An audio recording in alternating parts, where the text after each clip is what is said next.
Welcome to What's Left, a weekly political discussion challenging the mainstream left. I'm Eduardo Abarca with co-host, teacher and socialist Andy Lipson and community organizer and socialist Kenny Cepeda. We are online at what-s-left.webnode.com.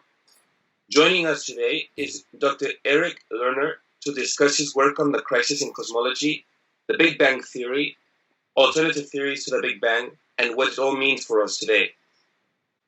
Dr. Lerner is president and chief scientist at LPPFusion, a small clean energy R&D company. He is the author of The Big Bang Never Happened, and for 30 years has been one of the leading cosmology researchers who are critical of the Big Bang hypothesis. His papers have been published in major peer-reviewed journals such as Astrophysical Journal and the monthly notices of the Royal Astronomical Society. He is also an active researcher in the effort to develop fusion energy, the power of the sun and stars, for use here on Earth. He has been a socialist activist for decades and is currently a member of the Jobs and Equal Rights for All campaign and the International Luxembourgist Network. Dr. Lerner, thank you for being here. Okay, and it's Mr. Lerner. You can call me Eric. We don't stand on formalities here. All right, then. Yes. Well, thank you for being with us, Eric. Andy, thanks for having. Yes, Andy, you actually had made this connection. You came up with the idea of inviting our guest today. Can you just briefly tell us why it was so important to you to have Eric on our show today? Yeah. Well, I'm a physics teacher. I teach physics in high school, and we're sheltering in place, and so when I'm bored, I look into things that I have questions during the course of the year, and this stuff. Increasingly, I've been having questions about dark energy and dark matter, and just recognizing or starting to believe that with the particle accelerator at CERN not really finding anything, I was just like, what's going on in physics? What's going on in science? It just doesn't make sense. And I saw a YouTube video of Eric's where it talks about the crisis in cosmology, and when I watched it, it started really raising big questions, not just about the crisis in cosmology, but things that I took as face value, like the Big Bang. It really just sort of opened up bigger questions to me, like that we've been talking about this episode about science being a place of truth, that you can kind of trust them, and it's just like I was just really struck by how kind of by the way he presented the material, like in a very matter-of-fact way. But it kind of really shook me as like, wow, there are real big questions we should be having about these things. And I'm wondering, why does the science community not tell us that there are alternatives to these things when, they should? So I reached out to him and was like, hey, would you be willing to do an interview here? Not really thinking that he'd get back to me, but he did, and you did, and I really appreciate that.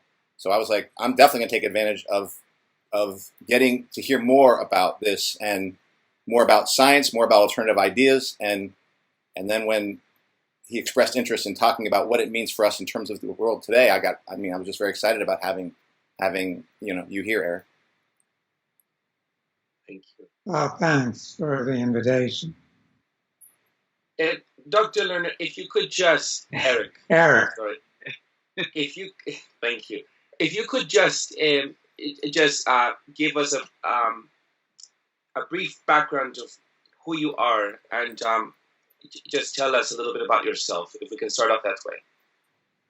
Okay, well, I've been involved in physics for a long time. I graduated from Columbia University back in 1968, which was an interesting year to graduate from Columbia because, of course, that was the year of the Columbia student strike, which I participated in. So I initially didn't think that I was going to get involved in the fields of physics that I eventually ended up in. I was actually initially going into particle physics, what's today called high energy physics. But in the course of my first year in graduate school, I became skeptical of whether this was going in the right direction at all. I didn't know what the correct direction was, but it didn't seem to me like something that I really wanted to get involved in. And I actually terminated my graduate education, went into science writing.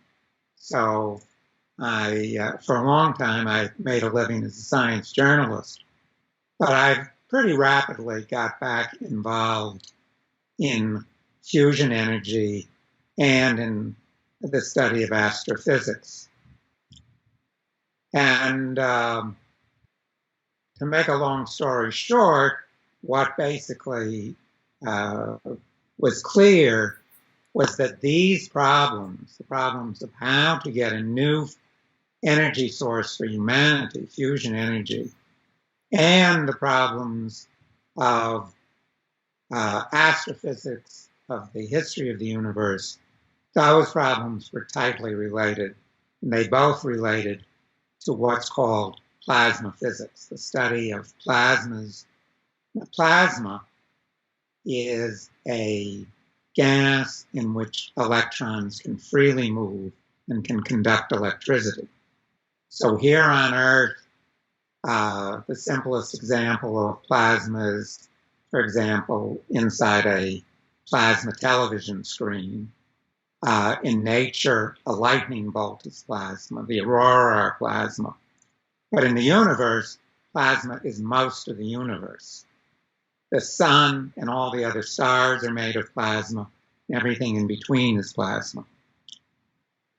So the study of this is crucial to understanding the universe, and it's also crucial to this question of fusion energy. At the same time, and throughout my whole life, I've been an activist. I was first involved in the civil rights movement. I actually marched in the Selma March, and then I was involved in the student movement, the Columbia student strike, and the later movements, socialist movements that came out of that. And I rapidly came to the conclusion that moving ahead in society, making a transition from our present society to a socialist society, necessitated the change in how we get our energy from fossil fuels to fusion. Long time ago, Karl Marx wrote something to the effect of, if you're given a water mill, you get a feudal lord. Given a steam mill, you get a capitalist. Well, the equivalent is given fusion energy, then you get a socialist society. Or you could put it in reverse: without fusion, you can't evolve beyond capitalism. So that was basically how I got started. Now, in the course of my work, I discovered pretty rapidly that in order to pursue the fusion work, which required significant funding, I would have to get this funding on my own. And initially, I did get some preliminary funding from NASA, from their Jet Propulsion Lab. And during this time, I was also doing on my own the research in cosmology and astrophysics. But in 2001, this very modest funding we were getting from JPL was terminated. And in fact, NASA terminated all of their fusion research at the same time. So at that point, pretty short process over a couple of years, I figured out that the only way I was going to get funding for fusion was to have a company in which I could get investors. So I, by necessity, became a socialist capitalist. So we had to set up a small R&D company, and we struggled for quite some time.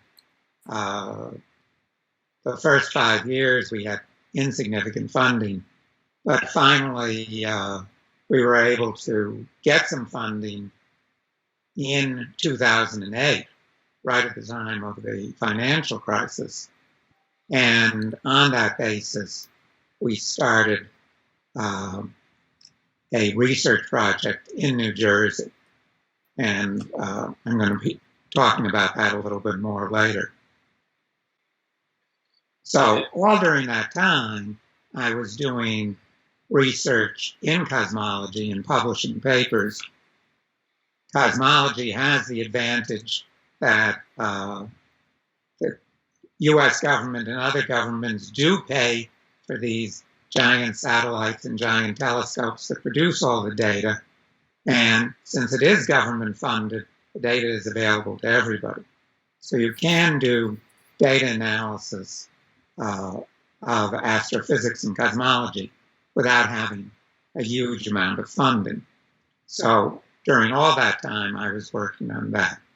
So that pretty much brings us up to the present, in which time there is much greater interest in both of these fields, the public interest both in fusion and in what people are terming the crisis in cosmology is ramping up a lot. So this is a good time to be discussing these things. Yeah. And I was wondering if you could start us off with that.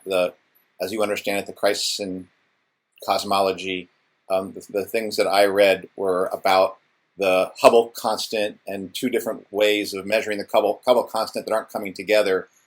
I think that's the way things I've read more commonly, because you refer to it in your talk about how it's being talked about more right now.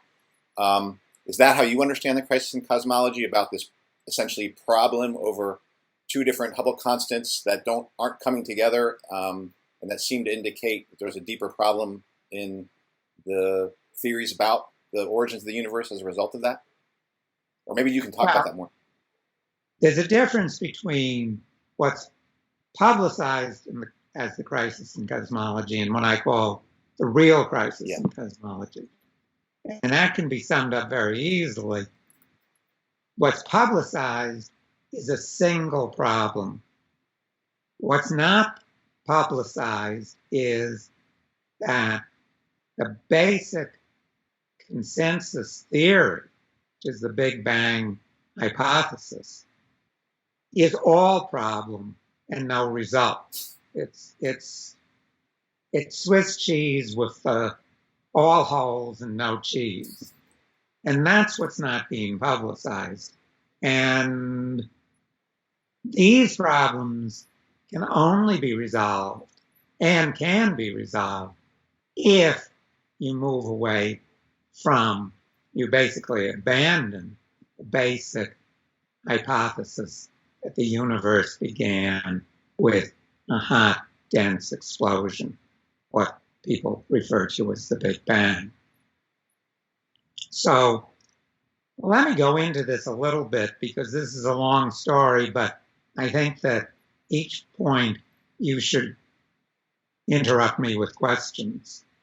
So the way I look at it is, you can sort of say there are 6 major predictions that the Big Bang makes about the universe. The Big Bang theory makes about the universe.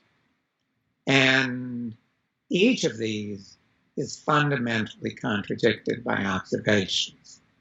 So the big thing in science is science gives us the ability to predict what will happen. And that's the key usefulness of science to humanity. Now, you can make these predictions about experiments you can do, or you can make these predictions about observations that you're going to perform in the future. For example, on objects that are far too big to experiment with, like stars and galaxies.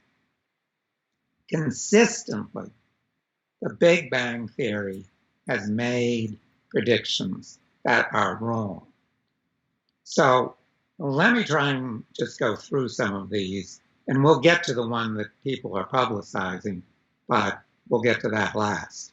So the first prediction, the most basic fundamental predictions of the Big Bang come from what has to happen if you have matter at high temperature and high density. What we know has to happen is that fusion reactions have to occur with the nuclei. So a fusion reaction is when nuclei of atoms come together at high temperature and they fuse together to make other elements. So in the Big Bang, there is a prediction that three elements, three nuclei are produced. The one that's produced in most abundance is ordinary helium. Second of all, there's lithium, what we use in lithium batteries. And third of all is deuterium, which is simply the heavier form of hydrogen. It's hydrogen that has one proton and one neutron in the nucleus. So these are very precise predictions, but they can be tested by observations. And over decades, the observations have diverged more and more from the predictions. So to take an example, let's look at lithium. So lithium is not a common element in the universe. Lithium is less than parts per billion compared with hydrogen. But we can look at the spectra of stars. So we spread out their light with a prism or a grating, and from the bright lines, we can deduce, and people have been doing this for centuries, what elements are in the star and at what abundance. So people look at what they call old stars. And old stars in the galaxy are those that have very little abundance of elements other than hydrogen.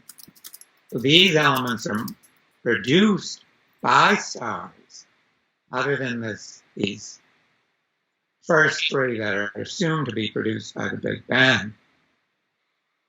And if we see very few of those, so especially very little iron, then we say these are the oldest stars. So if you look at this graph plots for the oldest stars the abundance of lithium in parts per billion compared with hydrogen, which is the most abundant element, versus the abundance of iron, also in parts per billion. Now, these red lines up here are the very firm predictions of the Big Bang Theory. This is how much lithium has to be produced if the Big Bang is valid. And these dots down here are the actual observations. And as you get to purer and purer stars, which are the older and older stars, you see that these actual observations, the lithium dwindles away to essentially almost zero. It's consistent with the oldest stars having no lithium at all. So there's an enormous gap, basically a factor of 20, between the predictions and the observations, a gap which has been getting worse as the observations get better.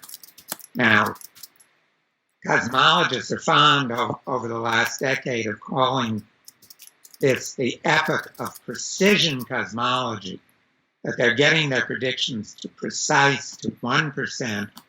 And my reply to that is, well, what we're getting is to the era in which cosmology is precisely wrong. So if we look at helium, now helium is at the other end of the spectrum because helium is the second most abundant element in the universe. About 25% of the mass of the universe is in the form of helium, the great bulk of the other 75% being hydrogen. So there's a very precise 24.5% prediction for the abundance of helium. But again, if we do the same thing, we look at stars and we see how does the abundance of helium track against the abundance of other elements, which confusingly is, they use the letter Z. And we find that the abundance goes way down to 10 or 11%, way below the predictions of the Big Bang. Can I stop you on one thing there? For 2 out of the 3 elements, these predictions are completely wrong. Now, deuterium, actually, they do get approximately right, but in most classes, if you get a 33% grade on a test, you flunk. And that's true in science, too. Your predictions have to be right. They can't be 1/3 right. So this is the first area where there's a clear contradiction between predictions and observations.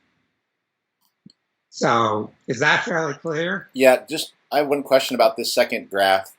Is that there's a red line that goes across and then a blue line that goes down? Maybe I'm trying to understand what you would predict. Which one of those is the one you would predict? Okay, well, I'm sorry.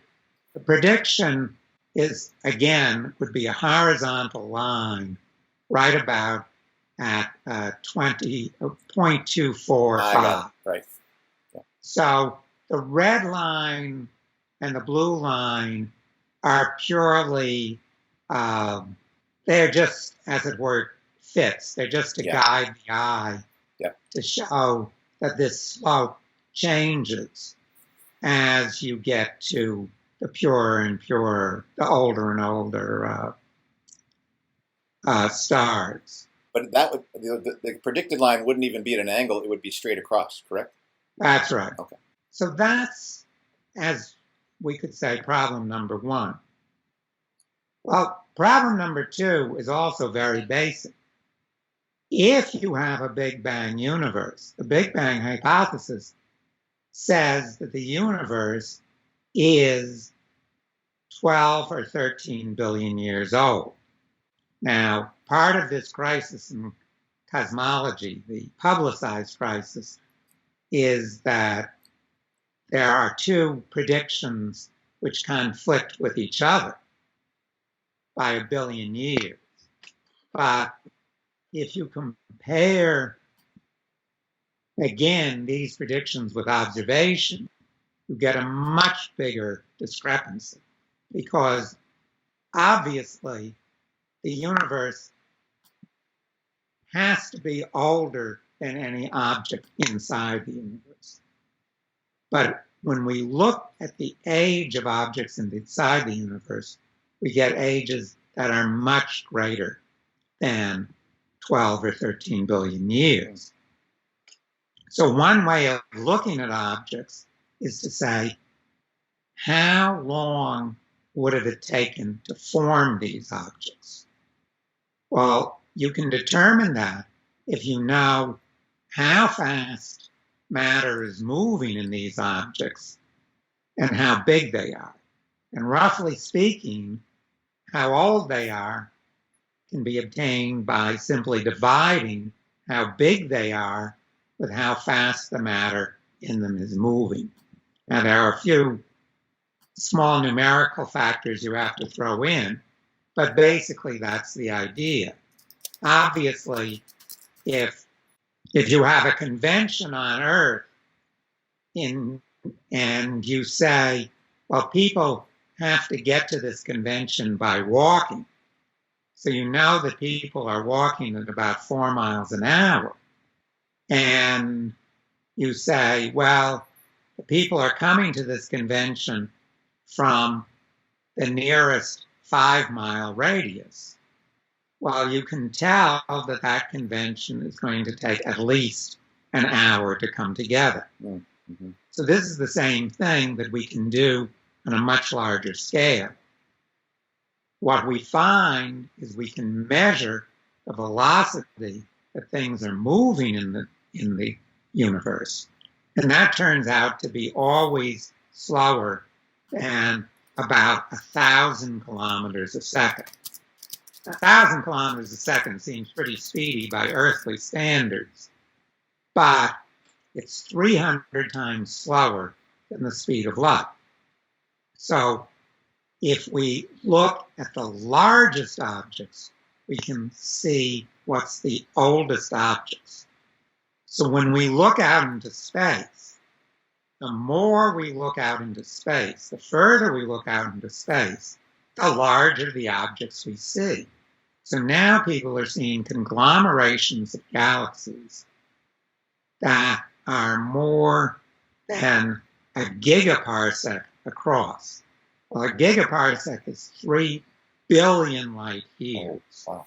So it takes like 3 billion years to get from one side of the objects to the other. Well, if the matter in these objects is moving at only 1/300th the speed of light, it means that it must have taken hundreds of billions or even trillions of years for these objects to form. That's not even close to the predicted life of the universe, according to the Big Bang Theory. So these objects are much older. So in this diagram, for example, this shows the relative density of galaxies as we move out into space, away from the Earth, looking deeper into deeper space with our telescopes. And these big hills and valleys shows that there are objects, there are concentrations that are billions of light years across.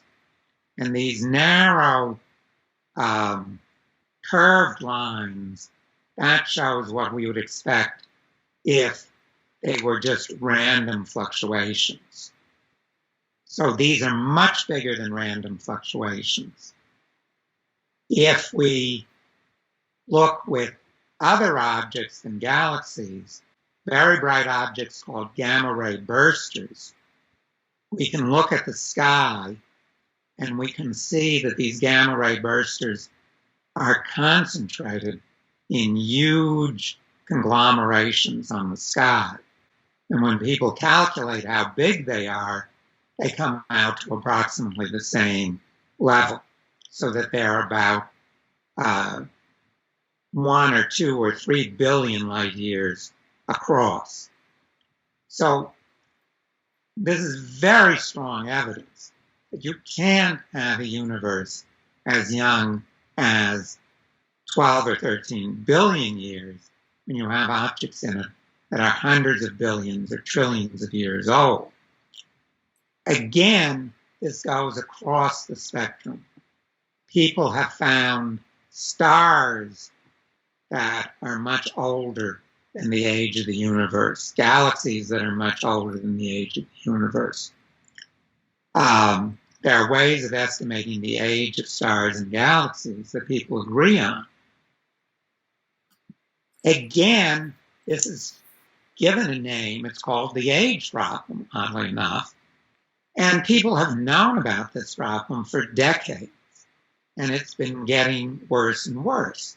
Well, just like the helium problem and the lithium problem, the attitude of Big Bang theorists is, well, these are just individual anomalies. They're very interesting. We can think about them. We know that we don't know the answer to them, but they don't contradict the underlying theory because, hey, the theory works in all these other areas. Can I ask a question? Go ahead. We're looking at the graph here that says LSS greater than 1 that has these two lines that kind of spread out, correct? Right. Would the Big Bang theory predict that everything should stay within those two sets of lines? Is that? That's right, because Okay. those two sets of lines are just based on the statistics that, well, our telescope is looking at a given part of a limited part of the universe. And it's, of course, there's going to be random variation. If you were looking at a truly homogeneous group of galaxies in which there were no concentrations on this scale, of course, there'd be a few more here and a few fewer there just by chance. Well, that chance distribution is defined by those gently sloping lines. So what this graph shows is that the actual variation is an order of magnitude greater. So the probability that we'd see this distribution in a truly homogeneous distribution of galaxies is just infinitesimal. This can't be a chance effect. Yeah. And you mentioned that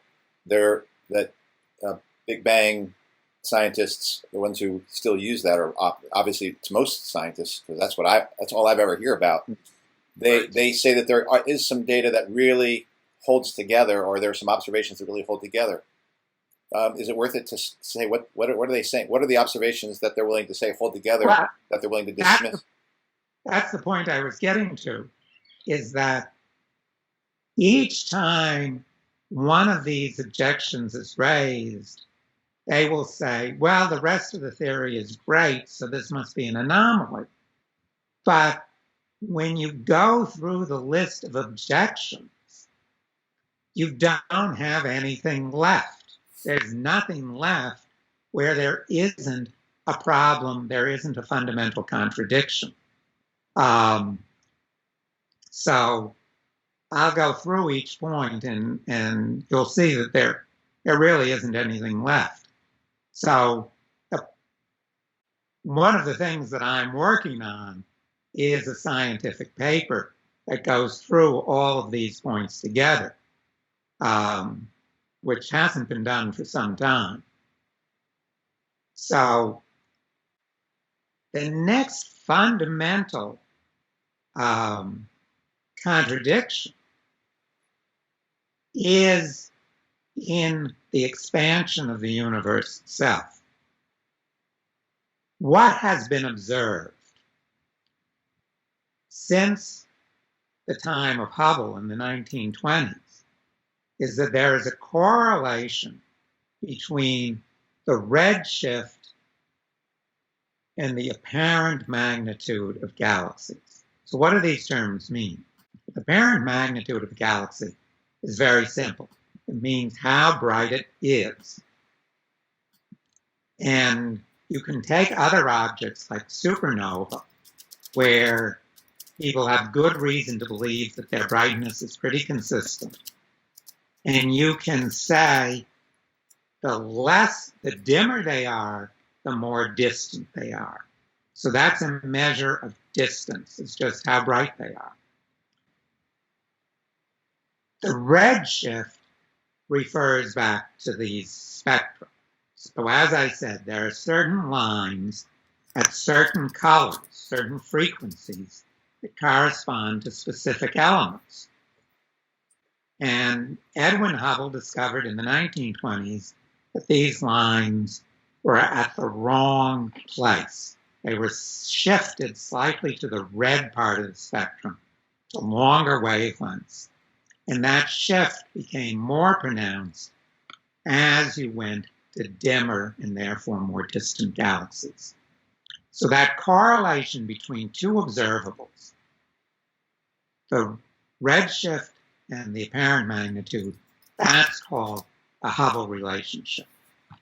Now, the Big Bang hypothesis is that this relationship is because the universe is expanding. Space itself is expanding, and therefore the redshift is caused by that stretching of space, by objects moving further away.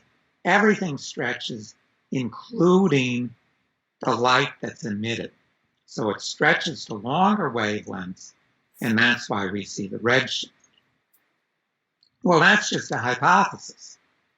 It's different than saying it's the only explanation for the Hubble relationship. Well, that hypothesis is a very strong and very striking prediction, and that's that the surface brightness of objects will decline greatly with distance. What we mean by surface brightness is the apparent brightness of an object, how bright it looks, divided by its apparent size on the sky.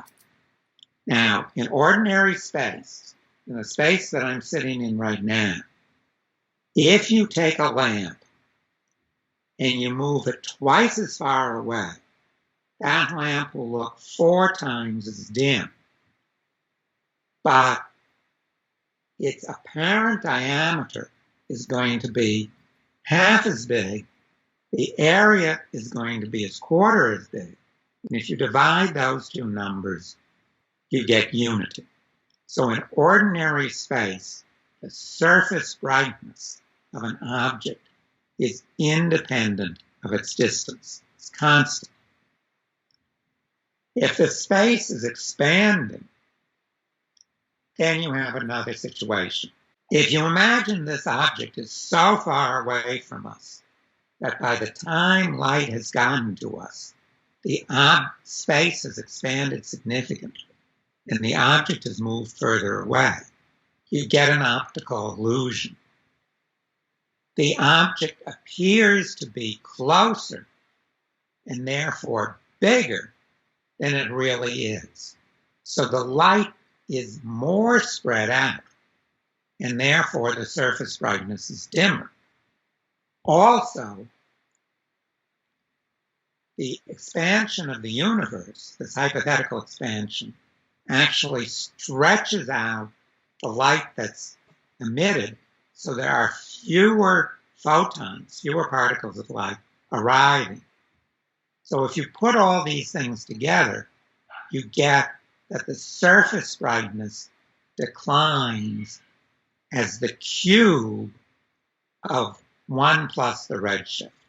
So that means if you're at a redshift of 6, which is observable by our big telescopes, the surface brightness is down by 6 cubed, which is a factor of 200.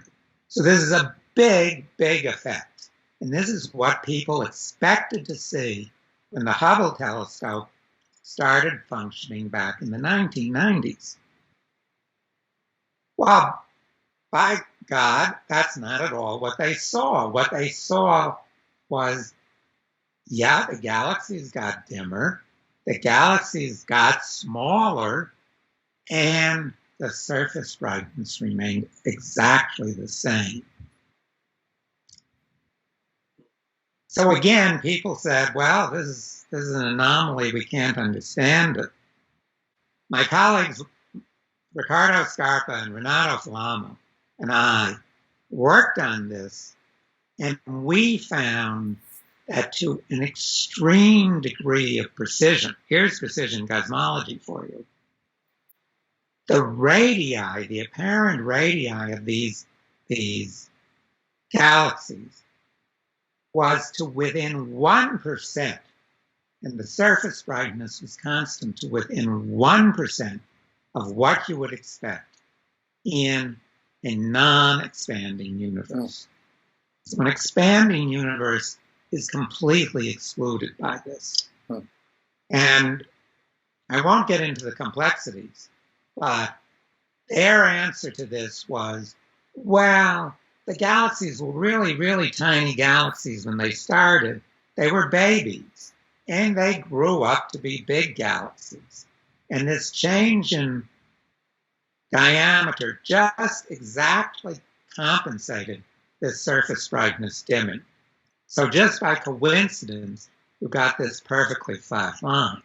Well, we published further papers that showed that this was physically impossible, that you got physical absurdities if you assumed this galaxy growth.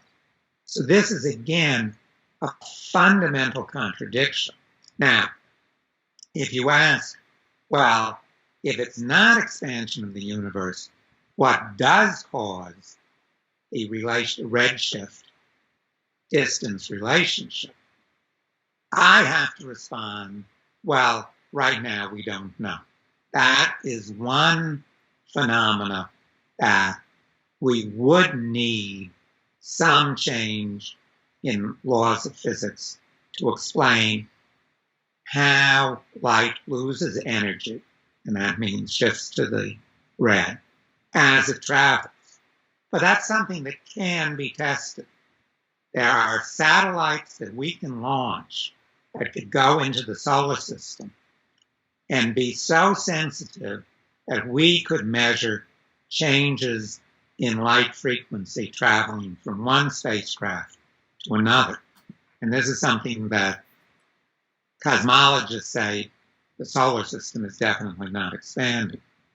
So this does require a modification of our understanding of electromagnetism, but it is an alternative to the expansion of the universe, which is excluded by the surface brightness data. So let me stop there for questions. You mentioned it, Eric, that these three supposedly, these three are the like anomalies for the scientific community. Yet it seems like it's enough proof to disprove the Big Bang. Why is it that scientists are holding on to the Big Bang theory so tightly? Then it just seems to me that this is enough for them to delve into, for them to reconsider the entire theory. The answer is really sociological, not scientific. Right. I mean, there's two big problems in cosmology. One is cosmology has become isolated from technology. In the past, the study of the universe has been linked to useful technologies. If you go back to the time of Newton, for example, when Newton started to develop a precise theory of gravitation, which allowed people to predict where objects in the sky would be, such as where the moon would be in its orbit, which is impossible to predict with the geocentric theories of Ptolemy. People realized that if you could predict where an object was in the sky at a certain time, and you could measure that, you knew what time it was. Well, why does it matter what exact time it is? Well, if you know what time it is, and you can measure where the sun is, you know your longitude. You know where you are on Earth. Well, in Newton's time, when people were sailing across the Atlantic, that became a matter, literally, of life and death. And it certainly became a matter of great commercial interest, is whether you could navigate precisely enough.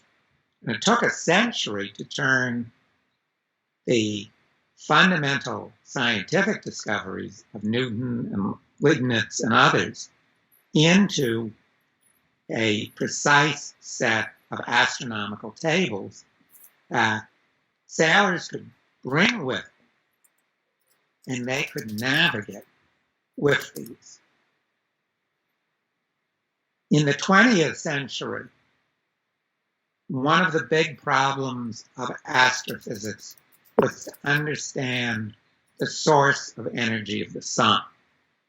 And in 1930, Hans Bethe, based on discoveries that were being made in the lab about nuclear energy, was able to hypothesize that the source of the sun's energy was nuclear fusion, was the conversion of hydrogen nuclei into helium nuclei.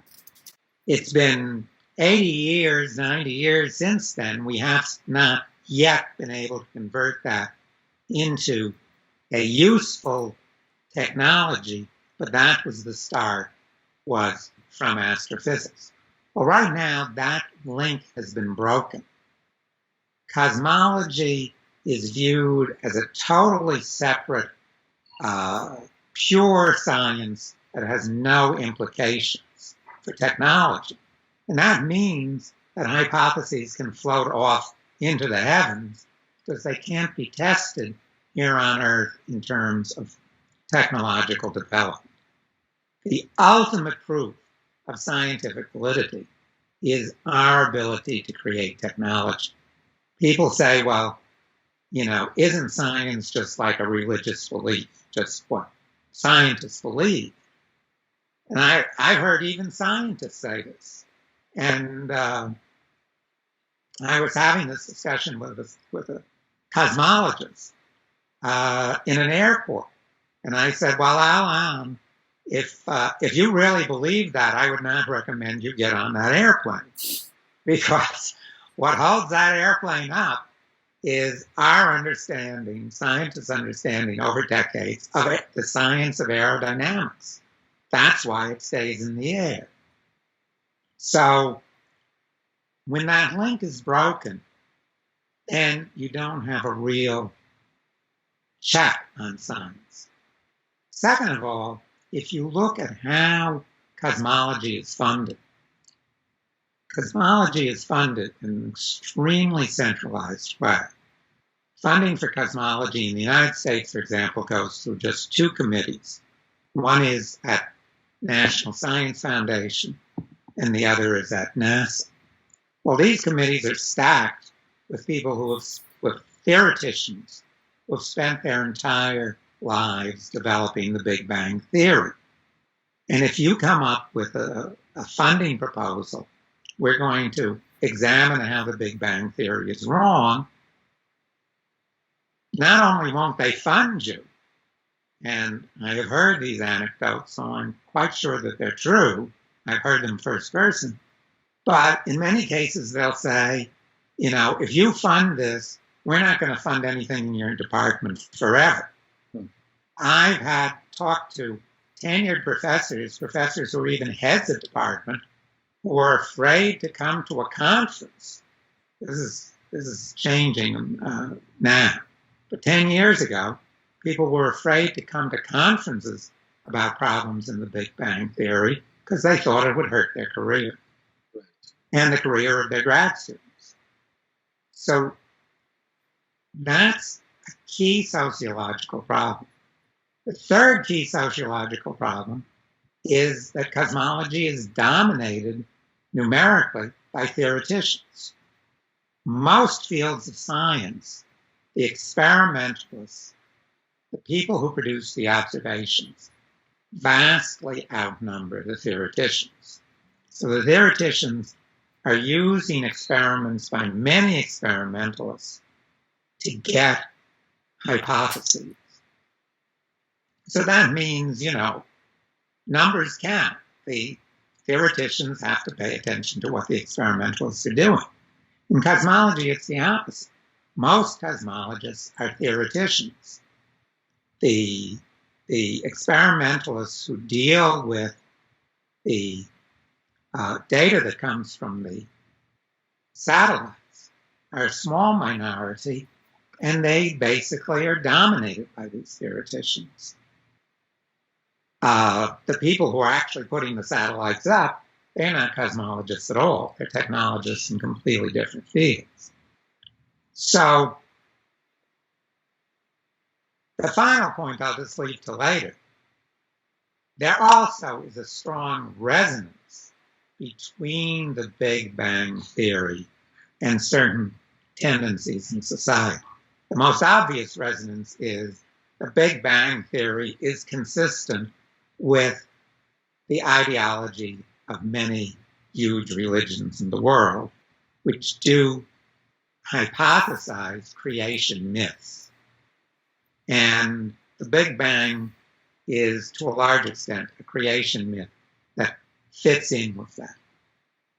If you look at the origin of the Big Bang theory, with Abbé Lemaitre, who was a Jesuit priest in the 1920s,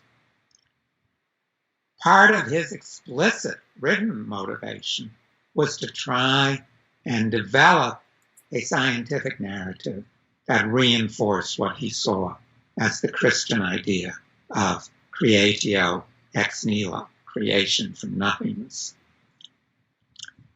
So all of these sociological problems have interfered with what would have been a normal development in which the Big Bang theory was rejected after it flunked so many tests.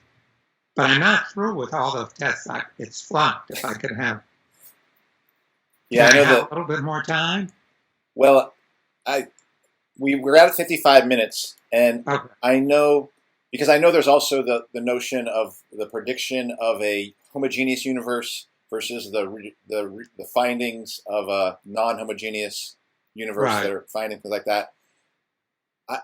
I do wonder, for me at least, so things like dark energy, dark matter, those are kind of theoretical inventions, it seems then, to try to hold this thing together, so that it's led us to actually saying that all those things that are on the periodic table represent only like 5% of the universe, and 95% of the universe is something that we can't see by definition as dark matter, and that's something that they're calling like anti-gravity, dark energy that pushes things apart. But we have proven there's literally no evidence of those things existing. Is that partly, so it's holding on to the Big Bang theory has produced these two things? That's the first question. And secondly, I guess, the Large Hadron Collider, when I was looking into it, one of the justifications is it's supposed to sort of reproduce the conditions of the Big Bang. Is the Large Hadron Collider also then a kind of, in your mind, a sort of a byproduct of this Big Bang notion? Well, let me talk about the dark matter and dark energy. So the problems with the Big Bang are very long-standing. They go back decades. And every time there's been a problem, the Big Bang theory has become more complicated. And what are called ad hoc hypotheses have been introduced. The first one, back in the 1970s, was dark matter, matter that is not like the matter we see here on Earth, matter that we should have been able to observe in very expensive experiments that have been done over the last 30 years, but has never been observed. Right. And that was introduced because there was a contradiction between the prediction of how much matter there should be in the universe and how much matter was needed to make these Big Bang nucleosynthesis, these Big Bang fusion predictions come out right. They couldn't both be right, and therefore there must be matter that didn't participate in the fusion reactions. Then people discovered, and this was a theoretical discovery, that the Big Bang theory did not really predict an isotropic cosmic microwave background. So the cosmic microwave background, which is this very even bath of low energy radio radiation coming from all parts of the sky, that was used as proof that the Big Bang happened. That's a big stretch, but that's what happened in the 1960s. But then people realized that it was inconsistent, that as the universe expanded, there would have been pieces that were never in equilibrium with each other because they were so distant. And we would see these pieces as very different radio intensities. We'd see a patchwork sky instead of the smooth sky. So the second fudge factor, as I call it, was inflation. There was this new field, never observed on Earth, never could be observed on Earth, called the inflationary field, which made the Big Bang go much faster than they had previously predicted. And that smoothed everything out into this even bath that they already knew existed. I mean, inflation was the wildest one. That was a real leap into the unknown. And yet it was accepted because it resolved these earlier theoretical problems. Then, you had in the late 90s that even with these two fudge factors, you had many contradictions. For example, with the observations of supernova were supposed to be at a certain brightness, and they were at a different brightness. So, third fudge factor, dark energy, which again, there's really no difference between inflation and dark energy and fairy dust. These are impossible quantities that we have no evidence for in the lab, and in those cases, we can have no evidence for them. Dark energy and inflation exist on scales and on times that can never be reproduced in the laboratory. So this isn't science. You can't make predictions that can't be contradicted in laboratory experiments. But cosmology is in such a fix that these predictions are not even self-consistent. That's what the crisis of cosmology has been, is that on the one hand, you can measure the Hubble relationship and the Hubble constant, which is the constant relationship between distance and redshift, with supernova and by other means. And second, you can use this Rube Goldberg theory to predict what it should be based on measurements of the cosmic microwave background. And those two predictions, which are supposedly both precise to 0.1%, are not the same. So now this is a crisis that they couldn't sweep under the rug like all the others, because it pitted two groups of scientists against another.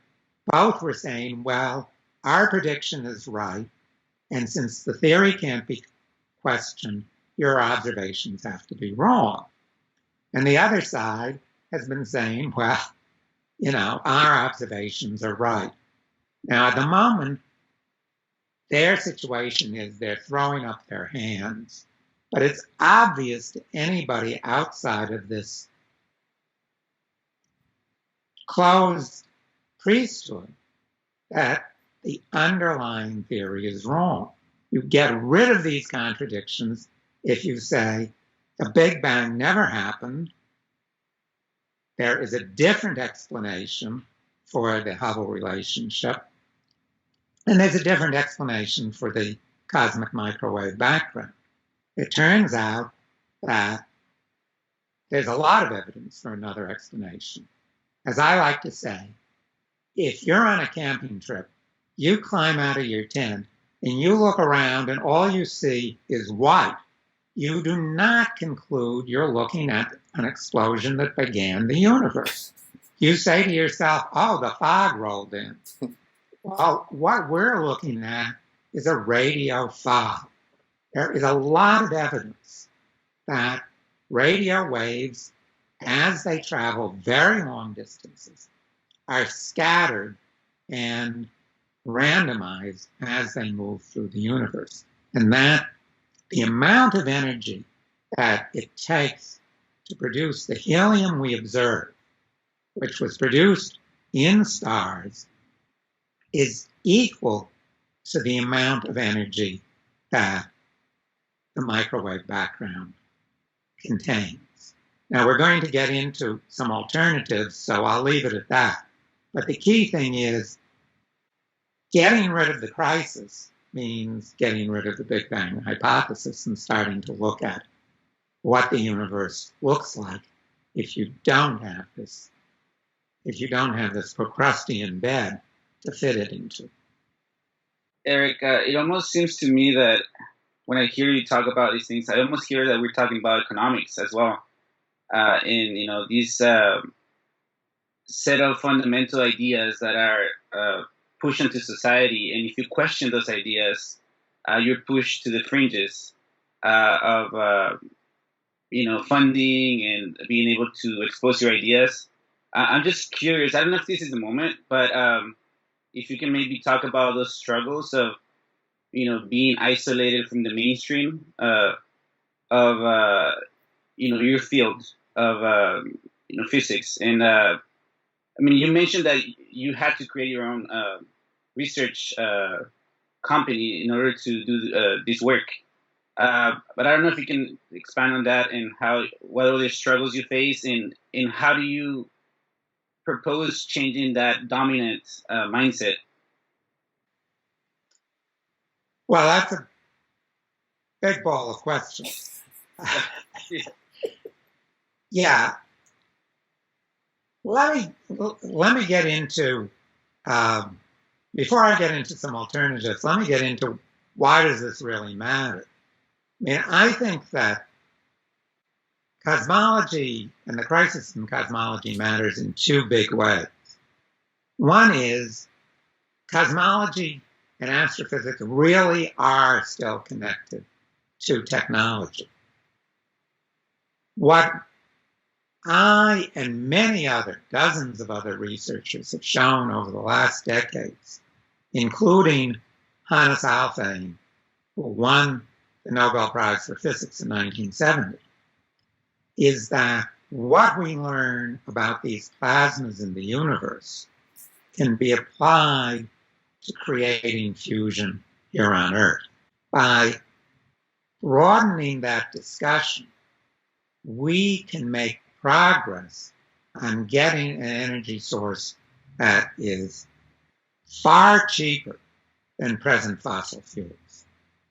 So stopping the diversion of trillions of dollars from us into the pockets of the billionaires. Far cleaner. Get rid of all of the pollution, CO2, the pollution that's killing people, the particle pollution. All of this can be done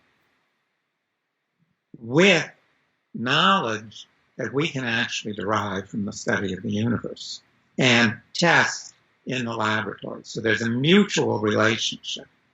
So that's one thing where this makes a difference. The other big difference is ideological.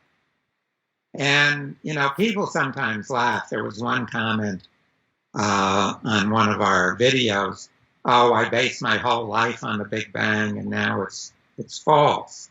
And people will sort of laughing, what does this matter? But ideologically, it does matter. If you look at how science is covered, even though cosmology and astrophysics are a tiny part of physics, which is a relatively small part of the whole of science. Most scientists are in the biological sciences. The press covers cosmology at a very high level, as if this is the most important part of science. And that creates a huge problem, because the Big Bang Theory is nonsense. And people can see it's nonsense. Dark matter, dark energy, inflation, multiple dimensions, multi-universes. It gets worse and worse. As Alfvén wrote 30 years ago, this confuses in the popular mind science and science fiction. So it really discredits science as a tool to make sense of the universe. On the one hand, it basically says, well, if the whole scientific description of the origin and history of the universe doesn't make any sense, why should we expect anything else science says to make any sense? So it's a real discrediting of science. And second of all, it creates, to the extent that you take it seriously, it creates a version of the history of the universe that doesn't give any guidance to how evolution happens here on Earth. It seems like an absolute contradiction, because the Big Bang universe is a universe that's running downhill.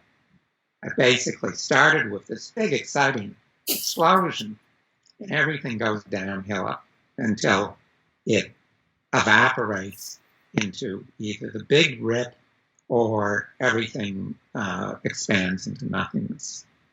And people have commented on that. It's basically a meaningless universe. The contrary idea of a universe without an origin in time, a universe which has been running up, which has been evolving at a faster and faster pace, with greater and greater energy density, actually gives guidance to how crises in evolution, both in the universal frame and here on Earth and here in society, can be overcome. So it basically makes a big difference on how the myth of origins or an actual scientific view of the evolution of the universe can affect how we view social evolution. So those are two ways it makes sense. It makes a difference.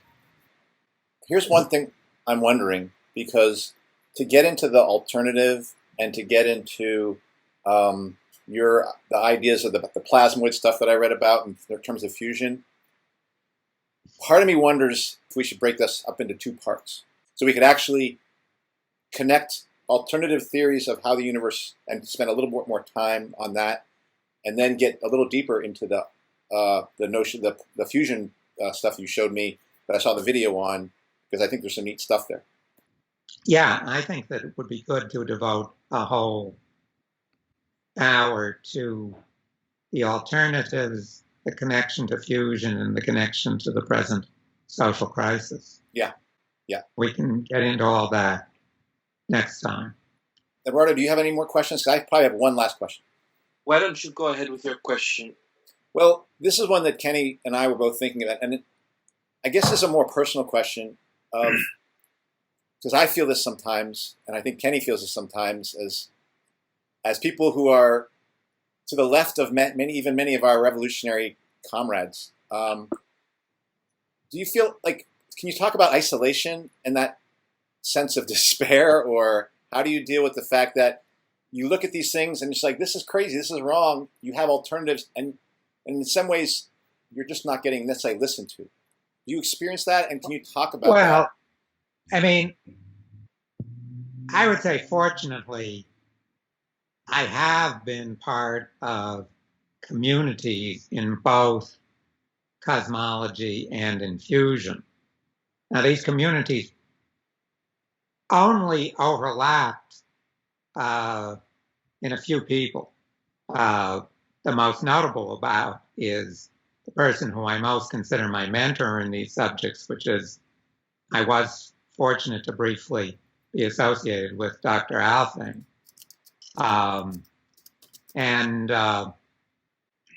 But there's always been, during my lifetime, a group of people, and Alfing was the most prominent, who were critical of the Big Bang.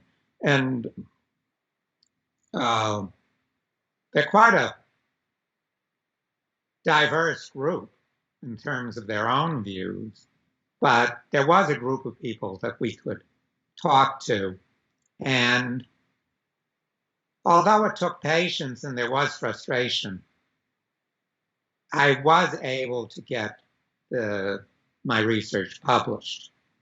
My biggest coup in the early days was getting one paper published in Astrophysical Journal, which the editor said, not too jokingly, that his agreement to publish it was going to get him into a lot of hot water. So in that way, I've never been totally isolated. And the same goes in the fusion work. There's always been a group of many people working on the dense plasma focus device, which I've been working on for decades. Obviously, in the case of fusion, the extreme frustration is fusion is an experimental work. To do experiments, you do need some money. You can't do it on your own the way you can do theoretical cosmology. And it was a tremendous struggle to get that funding. And as I say, eventually, the only way was to create a private company. So, and that struggle has never ended. It's ongoing. So, in the sense of being totally socially isolated, fortunately, that hasn't really happened. But in the sense of being isolated from funding sources, of course, that's a huge problem. And I think that for anyone working in this field, that is the critical problem. And most people just don't have the time in cosmology to devote unfunded research. They've got classes to teach, they've got funded research to do, and therefore it's enormously held back the field. Well, I think that would be where we start wrapping up, because it is, otherwise we'd delve into the part 2 of it, right? Yeah. I mean, yeah, because for part 2, I'm interested in exploring, those, the connections to capitalism, and, like, for example, like fighting against, like, maybe the fossil fuel industry or competing energy sources. And so maybe that's probably part 2, I think. As I say, that gets the connection to cosmology very much gets into the alternative way of dealing with the universe and its evolution if you don't have a Big Bang, and bringing cosmology back into relationship with technology and evolution, which is something people have been, again, this is not my work alone. It's something people have been working on for really the last 80 or 90 years. So in the next episode, talking about that, alternatives will be a way of bringing it much closer to the present day. Dr. Lerner, what you are implying here is what your life's work has been. It's very threatening to a lot of the long-standing theories of cosmology. And even last night, when I was studying for this episode on cosmology, it just even the notions of the expanding of the universe or dark matter, or just the age of matter that exists in the universe. It's very embedded in not just just in the scientific community, but in the educational field as well, where much of us, because I'm in the educational field, having been a former educator, even in elementary school, the Big Bang Theory is widely the standard for what you Right. teach children of how the universe started. This is going against the grain. I mean, this is what you're talking about. Right, and as I say, that gets into the sociology of why scientists, and I've talked to these scientists, I mean, this is not theoretical, why scientists are very reluctant to challenge the Big Bang directly. They will publish a paper that you look at the conclusions and you say, hey, this is totally inconsistent with the Big Bang. But you look at the paper and the conclusion doesn't say that. They don't connect the dots because they know that's going to be really bad for their career. They're going to be labeled some sort of heretic. So, yeah, I mean, the fact that this is seeped into the general culture, but I think it has had a very pernicious effect because it implies to a child growing up to an adult who's interested, this stuff doesn't make sense to you because, you can't think in 10 dimensions. You're not, you're not up to the level of the priesthood. And, I think that turns off a lot of people to science, particularly to physics. I mean, there's a lot to physics that has nothing to do with cosmology. Most physicists are not cosmologists. But since this is the most publicized part of physics, people identify with it and they say, well, man, I can never understand this. This is totally beyond me. And one of the things that I think is very positive about the alternative is the alternative does make sense, and the alternative can be understood by people who, like most of us, can't think in 10 dimensions. Thank you. This is just incredible. I think this is a good place for us to sort of wrap up for this part one. Okay. Of this with our conversation with Dr. Eric Lerner, and we'll have to invite you again. Just remember, I'm Mr. Lerner. I dropped out of the PhD program. So, but I think that this is again an indication. This is part of the ideology, is that the physicists, the PhDs, the doctors, they're this priesthood that understand things. They speak in a language you can't understand, right? The priests of Catholic Europe conversed in Latin, and they conversed in Latin long after Latin was the language of their countries, precisely because nobody else could understand them. It gave them a lot of power. While, mathematics is a language, and it's not a language that most people are comfortable in. So you have this priesthood of the doctors, the PhDs, that, pretend to know things that no one else can understand. So anyway, just watch it. I'm Mr. All right.